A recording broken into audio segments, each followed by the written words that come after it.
আসসালামু আলাইকুম রহমতুল্লাহ। সততা এগ্রো ফার্ম থেকে সকলের জন্য সুস্বাগতম। আমি খামারি ভাইদের জন্য একটা বিশেষ পরামর্শ দিচ্ছি। এটা যে বস্ত্রটা দেখতে পাচ্ছেন, এটা হচ্ছে সাইলেজ। সাইলেজটা আসলে অনলাইনে ব্যাপকভাবে প্রচার। এই দেখেন সাইলেজ, হ্যাঁ, এটা হচ্ছে মেঘডুবির সাইলেজ।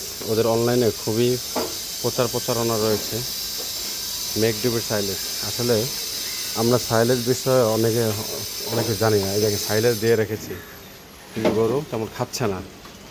এটা কারণ হলো গরু এই খাবারের সাথে অভ্যস্ত না। এরা যেখান থেকে এসেছে আসলে এই সাইলেজ তো ওরা কখনো চোখেও দেখেনি। হ্যাঁ, এই একটা গরু খাচ্ছে, হ্যাঁ, বাকি গরুগুলো মুখ দিচ্ছে না। যাই হোক, আপনারা যারা সাইলেজ খাওয়ানোর ইচ্ছা করেন, আসলে গরুর সাথে সাইলেজের অভ্যস্ত হতে হবে। যদি অভ্যস্ত হয় তাহলে সাইলেজ খাবে, আর নাহলে খাবে না। নতুন নতুন সাইলেজ নিয়ে দেখা যায় সাইলেজ নষ্ট হয়। আরেকটা বিষয় হচ্ছে, অনলাইনে আমি সাইলেজ অর্ডার করেছিলাম। দেখেন মেঘডুবির সাইলেজ 3টা বস্তা এনেছিলাম পরীক্ষা স্বরূপ, কিন্তু তারা 2টা বস্তা ভালো দিচ্ছিল, একটা বস্তা এই দেখেন নষ্ট হয়ে গেছে,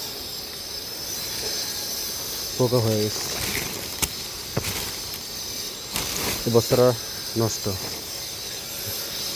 এই যে মেঘডুবি একদম ভুট্টার সাইলেজ